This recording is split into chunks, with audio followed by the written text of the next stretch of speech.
Welcome back to my YouTube channel. చాలా మంది గూడెల్లో కానీ లేకపోతే ఇళ్లలో కానీ కర్పూరం ఎక్కువగా వెలిగిస్తుంటారు. ఈ కర్పూరం వెలిగించడంలో దాగున్నటువంటి సైంటిఫిక్ రీజన్ ఏంటంటే, కర్పూరానికి ఉన్నటువంటి ప్రత్యేకమైన గుణం వల్ల అక్కడ ఉన్నటువంటి చెడ్డ వాసనని, చెడ్డ క్రిమిని మొత్తాన్ని బయటికి పంపించేస్తుంది. గాలి స్వచ్ఛంగా ఉండేటట్టు చేస్తుంది. అయితే ఈ కర్పూరం ఎక్కువగా పీల్చడం మంచిదా చెడ్డదని అంటే, కర్పూరం ఎక్కువగా పీల్చటము మనిషికి ఆరోగ్యపరంగా అంత మంచిది కాదు. ఎందుకనంటే ఈ కర్పూరం ఎక్కువగా పీల్చడం వల్ల రాబోయే రోజుల్లో ఆపరేషన్లు ఏమైనా చేయాల్సి వచ్చినప్పుడు, అనస్థీషియా లేదా మత్తు ఇవ్వాల్సి వచ్చినప్పుడు ఈ కర్పూరం యొక్క వాసన పీల్చుకున్న వాళ్ళకి ఆ మత్తు బాగా పనిచేయదు. ఆ ఒక్క విషయంలో మైనస్ ఉంది. మిగిలిన విషయాలన్నింటిలో కూడా కర్పూరం వాసన మంచిదే.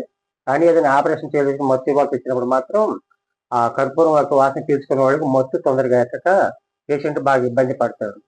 ఈ వీడియో మీకు నచ్చినట్లయితే లైక్ చేయండి, షేర్ చేయండి, సబ్స్క్రైబ్ చేయండి. Thank you.